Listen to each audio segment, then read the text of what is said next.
Welcome back. I'm Gila Ross, host of the Power Up podcast.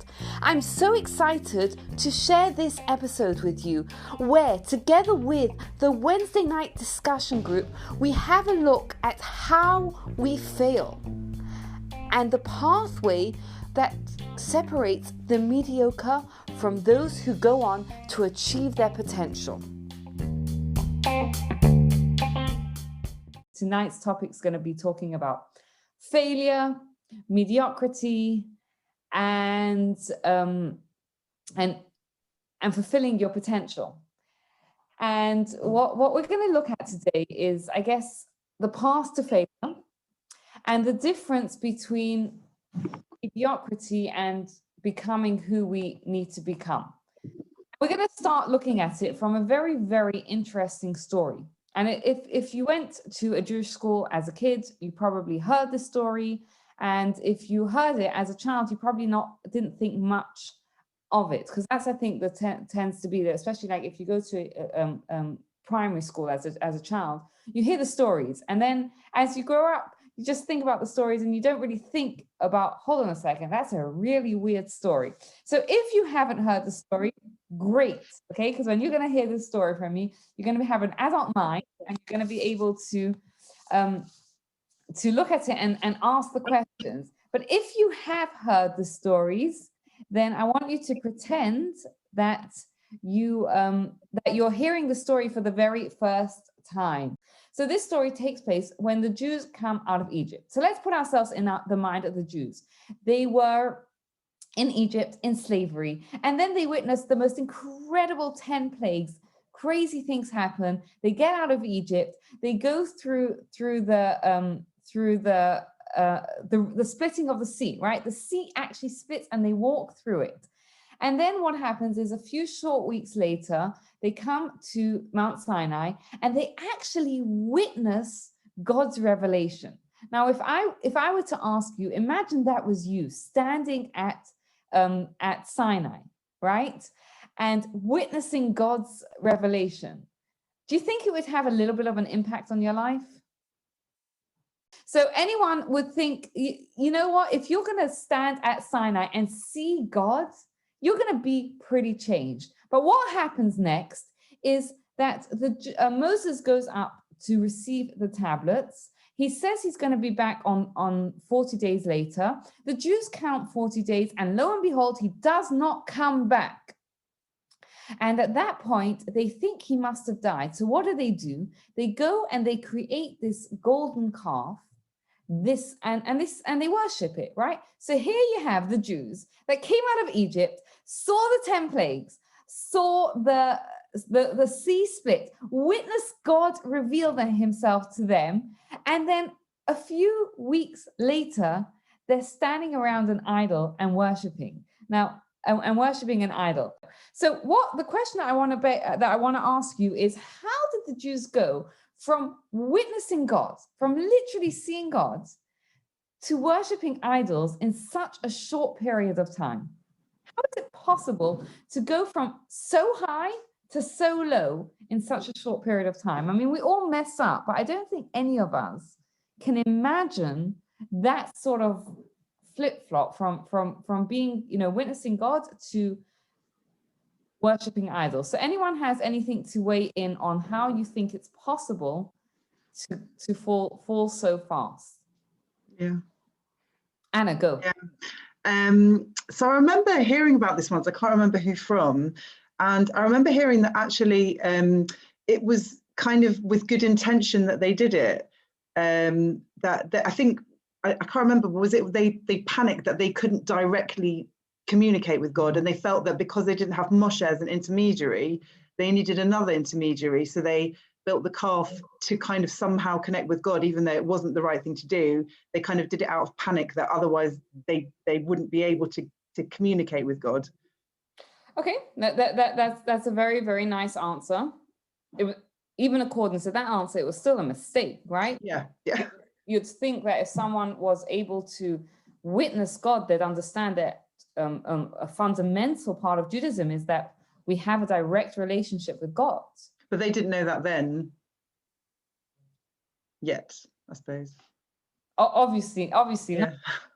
Yes. And any other thoughts, any other ideas of how, and if you don't know, it's fine to weigh in and say, doesn't make sense. It's not possible. How can someone do something like that? Any other thoughts, any other ideas? We have someone, Laura is saying they must have been terrified to be in the desert. Interesting. And maybe that joins on with what Anna was saying, is that they were terrified to be in the desert without Moses. So again, these are both valid answers and can sort of help us understand a little bit of the psychology of what went on behind it. We have someone on Instagram saying, I can't imagine that happening. It's very hard to imagine. Like I would think, right? And no, I don't think I'm a particularly arrogant person, but I would think that if I would witness God, if I would see God, I would see the sea splitting, right? I would see these crazy, incredible things, the might, the power of God, God talking to us directly, telling us things. I would be a changed person. I wouldn't be able to do that. Can anyone relate? Can anyone relate that they feel sort of like that? That if had I gone through what they went through, I could never have messed up how they messed up. And anyone feels like that? Just me? Anyone? Sorry, Gila, is it like to symbolize how precious life is and how you can have good things and how quickly things can be taken away from you? Perhaps. Gila, like I think that Yes, Shelley. We were talking about this the other night actually, because I was like, I don't understand how, like literally what you're saying, like, I don't understand how this group of people who knew they were about to get something amazing could end up worshipping the golden calf. Like, just can't understand it.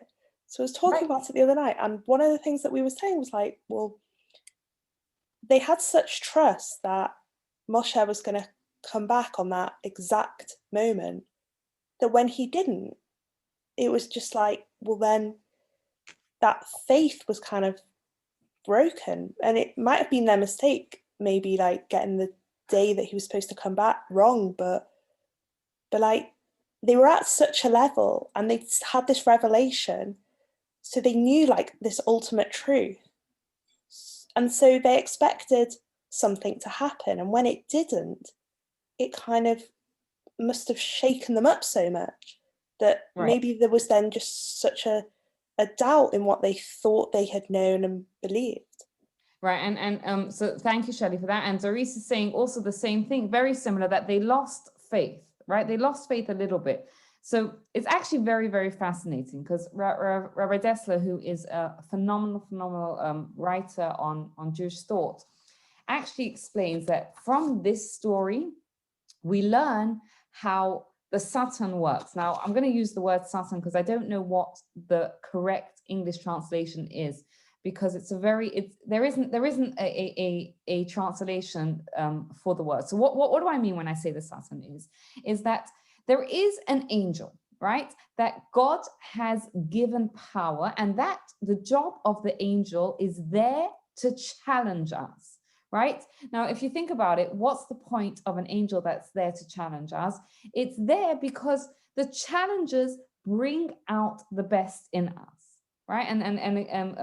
So how does it work? Because it's an angel of God, it's given power, right?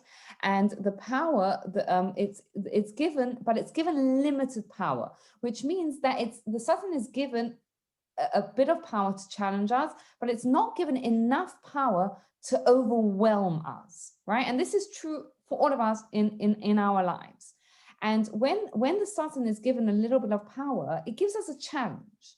And then we have choices. We can either overcome that challenge, in which case we become stronger, or we fail, in which case the Satan is given more power to challenge us again. How do we see this? We see this in the way the Torah tells us about Moses, right? So as Shadi told us, what happens is that they receive the Torah, Moses goes up to heaven to receive the tablets, and he tells them he is going to be back on after 40 days by midday. Now, they count 40 days, and by midday, Moses has not arrived. Now, at that point, they have two choices. They can either think to myself, oh my goodness, Moses gave us his word, but he's not back. Oh my goodness, there must be, you know, he must be letting us down. Something must have gone wrong, and they lose trust. The other option is for them to have said, perhaps we miscalculated. Perhaps we have misunderstood, we have miscalculated. Perhaps something is wrong on our side. What they did is they lost faith in Moses. Now, why this was a mistake on their behalf is because they, as I think Shelley so eloquently put it, they witnessed, and as people on Instagram also put it, they witnessed the splitting of the sea. They witnessed, you know, God's revealing themselves, and then they lost faith. Perhaps they should have said that we made a miscalculation. Now, what happens is at that point, the Satan is strengthened, and it then challenged them by showing them a vision of a dark cloud over the mountain. And at that point, they think to themselves, oh my goodness, something terrible must have happened to Moses. Again, they failed. Instead of thinking, perhaps we're seeing things, perhaps, you know, there's something going on here, they immediately lost faith again and thought, oh, something terrible must have happened to Moses. Now, again, because they failed the challenge, the Satan was given more power, right? And at that point, it showed them a vision of Moses's coffin. And at that point, they think, oh my goodness, Moses died. We're not going to have a leader. We're in the desert. We've got no way to connect to God. Let's create this golden calf. And that is how they failed, right? So now what this shows us is, what's incredible about what it shows us is that the Satan, you know, we talk about our challenges in life. And we talk about the things that you know, that trouble us and that challenge us. But what we see here is that we, with our choices, choose to either strengthen or weaken the Satan, right? Because every big failing, this was a huge failing on the part of the Jewish people. They went from seeing God to worshiping idols, this great sin. How did it begin? By a small mistake, right? It was a small failure of, instead of saying, maybe we miscalculated, thinking, oh my goodness, you know, Moses must have died. Moses must not be fulfilling his word. Something terrible must have happened. And incidentally, what was the truth of what happened is that Moshe said, I'm going to be back after 40 days, which means 40 full days. And they miscalculated and they counted from day one, right? Which means that when they thought it was day 40, it was really only day 39, right? So what we see here is that the sin of the golden calf, this terrible, terrible failing of the Jewish people, which we look at and we think it's not possible. How could they be so you know, so great and fall so fast, started with a small failure. And it's the same in every single instance. Great mistakes start with small failures, right? The small choices that we make, they have ripple effects. And with our actions, with our choices, we choose, we don't necessarily think about it, but the reality of what this is teaching us is that with our choices, we choose to either strengthen the Satan, right? That challenging force in our life, or to weaken it. Okay, so let's look at what's happening here, right?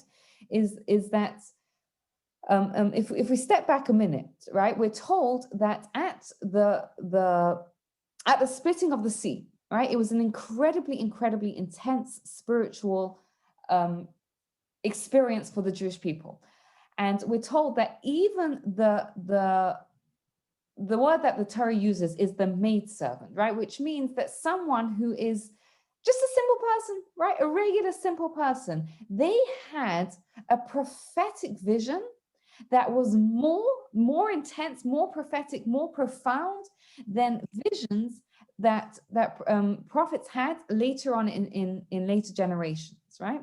So let me ask you a question, because what the text that the Torah uses is, it says that the maidservant at the sea saw more than what the prophets in later generations saw. Now, if a maidservant at the sea had a prophecy, why aren't they called prophets? Why can't it say, surely the more correct terminology for it would be to say that even the simplest prophet at the sea, right? Because all of the Jewish people became prophets at the sea. They all experienced God. They all saw God's vision. Then all, even the simplest prophet at the splitting of the sea had a more intense vision than later prophets of later generations. Why doesn't it say that?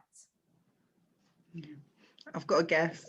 Okay, go, Anna. I'm guessing that to be labeled as a prophet, you have to do something positive with what you've seen or what you've heard. So prophets who are well known, like Isaiah or whoever, they would get the prophecy, see whatever they're seeing or hear whatever they're seeing, and then go and pass it on or do the job that they're meant to do with it. Whereas you're saying that the people, the collective people, the maidservants, you know, they saw this incredible thing, but yet they didn't do what they were supposed to do. They didn't do anything positive with that experience, and therefore they can't have the label as a prophet. Okay, so you're raising a very, very good point. And I'm going to just play devil's advocate for the people there, because we're told that afterwards they did do incredible things, right? They saw what they saw at the splitting of the sea, and you know, we're gonna tell this story at Seder night when we come in a few weeks' time, in 2 and a bit weeks. And afterwards they came together, they sang songs of praise to God. So it's not like they saw and then they didn't do anything with it. They did. Yes, they messed up big time, right? And we saw that what happened was, because the Satan was given the Satan had God gave the Satan the capability to challenge them a little bit, and then them with their actions were strengthen the Satan. But I think you're if we were to play the game warm cold, right? You know that game where you're looking for something and you're kind of like, where is it? And it's like hot, cold, right? You know that game, right? Mm-hmm. Yeah. I would say you're warm. You're very warm. Does anyone else want to venture a guess of why possibly they wouldn't be called the prophets? Or I would ask the question a different way, right? If they witnessed all those things, how comes they lost faith? As Shelley and Doris told us that they lost faith, how comes they lost faith just a couple of months later?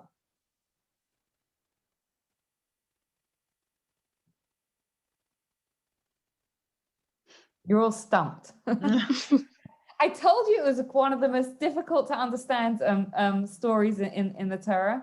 You know, again, right, when we hear it the first couple of times, we just kind of like think, but when you hear it as an adult and you stop and you think, you're like, wow, right? As Shelley told us, it's like, wow, how did they do that?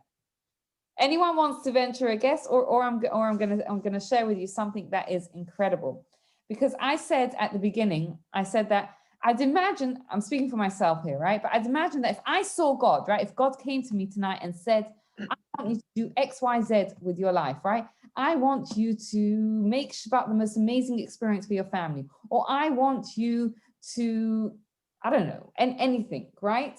I would imagine that I would then dedicate the rest of my life to doing that.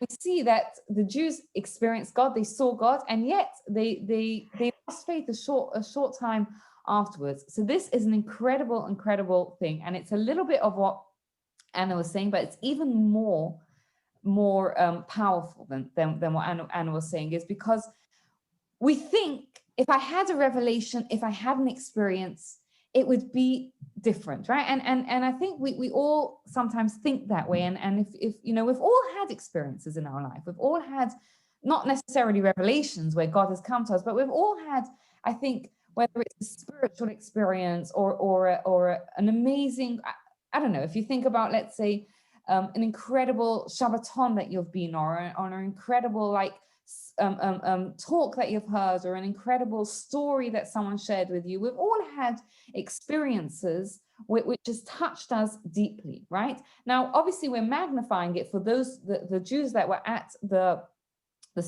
splitting of the sea, and they saw God split the sea, but they saw this prophetic vision of God, and then God at Sinai. But what's amazing is that they remained a maidservant. What does it mean? It means that a prophecy doesn't make a prophet, right? What makes a prophet then? It's not the experience of seeing God, but it's the work of becoming a person who is able to see God, who is able who God communicates with. Just to clarify something, a prophet is someone who God communicates with. Prayer is when we communicate with God, right? So we're all capable of prayer. Prophecy is when God actually communicates with a human being, right? So a prophet is someone who prophecy becomes a part of their personality. They put in the work of the character development, of all the work that they have to do. It's a long and it's an arduous process of becoming who they need to become. And the maidservants, why they're called the maidservants at the sea, is they were called the maidservants is because they had the most incredible experience, but it didn't change them. They remained who they remained. And I think, I've been in the field of Jewish outreach for 15 years now. Now I'm dating myself, right? Maybe even a little bit longer. And especially when we lived in Canada, and we worked with high school students, and we used to run Shabbatons. We used to run like 4 or 5 Shabbatons a year. And the Shabbatons were, and I don't know if anyone here remembers when they were a teenager going on a Shabbaton, or even a seed seminar that you've come on, or an Israel trip or something like that. They are incredible experiences, right? They're incredible. They are an incredible experience. And yet there are people that have these amazing experiences and they change as a result of it. And there are people that have these incredible experiences and they remain the same afterwards. And it's exactly the same as what the Torah is telling us about what happened at the splitting of the sea, right? There were people that saw God, right? The ultimate spiritual experience, and yet they remain the same because they didn't do what they had to do. We sometimes think, if only this, if only that, if only I had a message, if only I saw this, if only I had whatever. Nothing takes away from the need to have to take that inspiration, take that, whatever that experience is, and make it a part of our personality by putting in the work, right? Now let's contrast it with Moses. Moses was the leader of the Jewish people. But how did he merit to become the leader of the Jewish people? So there's an incredible a story, a medrash that is told about Moses, right? So Moses goes up and he knows that he is going to be the leader of the Jewish people. And what happens is he starts to learn. God teaches him the Torah, and he's a human being, so he learns, but he forgets. And what does the text say? It says he learns and he forgets, and he learns and he forgets. And he has tremendous distress at the fact that he keeps learning and forgetting. Why? Because he realizes that anything that he remembers is going to be passed on and taught to the Jewish people for eternity. But anything that he forgets is going to be forgotten from the Jewish people forever. So he has tremendous distress. The message continues and says, what happens is that God gives him the knowledge as a gift. Whoa, what's going on here? God is going to give him the knowledge as a gift. Just give it to him as a gift right away. Why make Moshe go through the process of learning and forgetting and learning and forgetting and having that tremendous distress that he keeps forgetting? Anyone can venture to guess why God wouldn't just give it to him as a gift in the first place? Because he earns the privilege of passing that knowledge down. Yes. So exactly, how does he earn the privilege of passing that knowledge? By working really hard, by putting the hours in. By working hard. And what's fascinating here is that we think what earns us the privilege, right? What earns us the privilege to be called a good Jew, or what earns us the privilege to do whatever. So what would you say? Anyone that hasn't yet said anything, anyone would want to guess, what do you think earns us the right, the privilege to call ourselves a good Jew? Or when you look back at, you know, imagine it's before Rosh Hashanah, and you're looking back and you're trying to evaluate your year. How would you do? And you don't have to get, if you want, you can get personal. If you don't want to, you can just get personal. So we have Laura, who says through the actions that we do, right? And I think it's fair to say for most of us, we look back and we say, you know, I did X, I did that, right? Is that correct? Is that how we sort of evaluate ourselves? Yeah. Yeah, we look back and we look and we say, you know, I managed to do this, or I managed to do that, right? I took on to light Shabbat candles, and I lit Shabbat candles, or I you know, took on to say a morning prayer, and I said a morning prayer. That was success. Or we turn around and we say, you know what? I took on to say a morning prayer and I forgot 5 days a week. That's a failure, right? What is this story about Moses tell us? Is that we've got it wrong. That's not what makes it that's not what makes our success or failure, right? What happens, it doesn't say, is that Moses learned and he retained so much and therefore he earned the privilege. No, what earned him the privilege of being the leader of the Jewish people is that he learned and he forgot, and he was upset that he forgot. So he tried again and he tried again, and he put in the effort and he put in the effort and he put in the effort. We think that our success is based on the results, but that's not the reality. The reality is that success is determined by God, but effort is determined by us. And how do we define a success? Am I putting in the effort, right? Because you have these two contrasts here. You have the contrast of Moses, who put in the effort and failed, right? He kept forgetting it. And what was the result? Is by that process of putting in the effort and putting in the effort, he earned the privilege of being the teacher, the leader of the Jewish people for all time. And as a result of it, God gave him the knowledge as a gift. And on the other hand, we have the Jewish people, the maidservants at the sea, who got the results. They had the prophetic vision, but they weren't considered a success. Why? Because they didn't put the effort in, and they didn't become the people who were worthy of that vision, and it didn't change them. And as a result, they failed just a few months later, when it came to Moses going upstairs, going to get the tablets, and they miscalculated. Instead of thinking, perhaps we made a mistake, immediately they thought something's wrong, and which led them onto the road of worshiping the golden calf. So I think what we see from this story, right, which at first seems incredibly difficult to understand, is we see two incredibly profound and powerful ideas that we can relate back to our own lives and our own journey, our own. And I have to clarify this, right? That in the physical world, this is not the reality, right? In the physical world, if you try to go to work, but you fail to go to work, you're not going to get paid, right? If you try to, I don't know, do you know, whatever it is, right? You try to clean up the house, but you don't actually manage to get off the couch, your house is not going to get clean.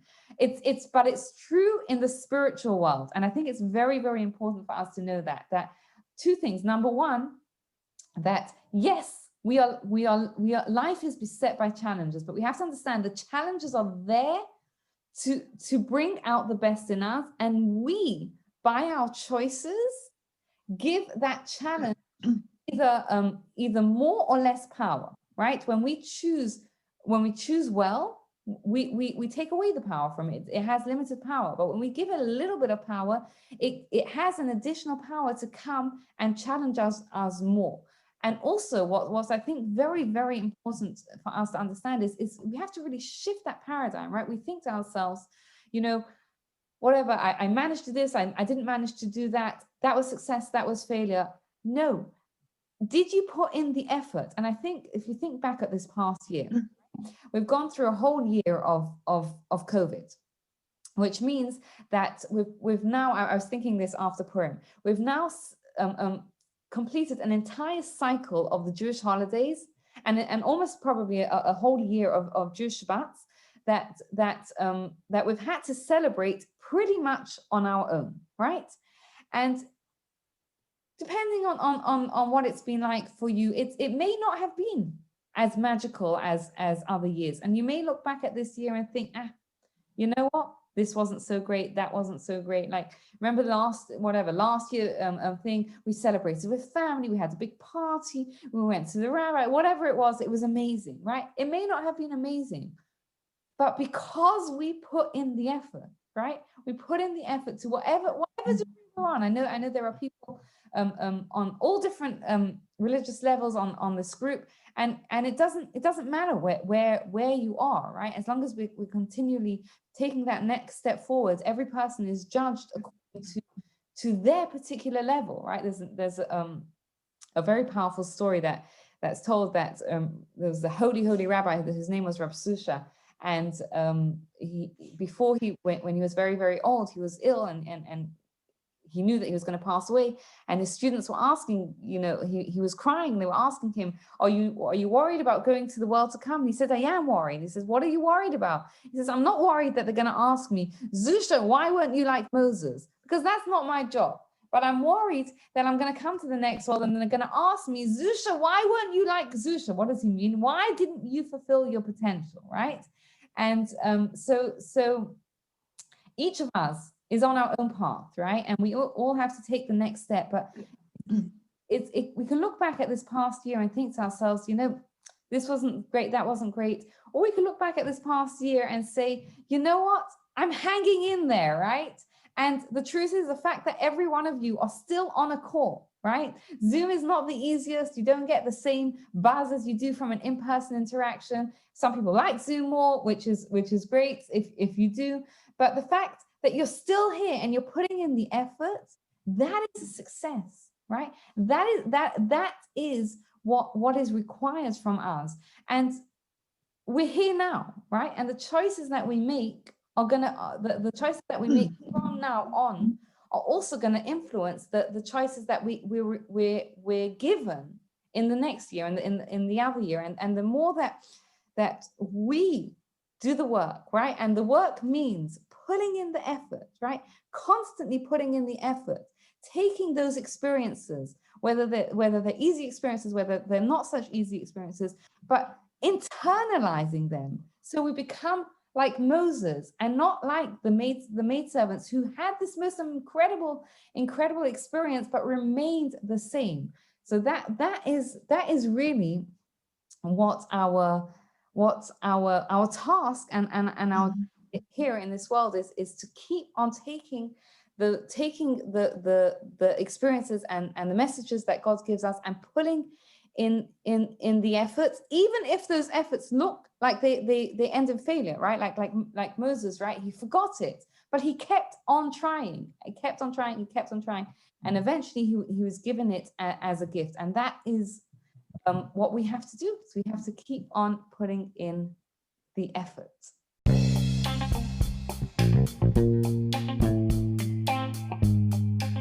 Thank you so much for listening. What one thing can you do now that will take this inspiration from this idea and put it into action? I'd love to hear from you. You can get in touch with me on Instagram at Gila Ross. And if you like this podcast, please subscribe so you get future episodes. Thank you again for your time and have a great day.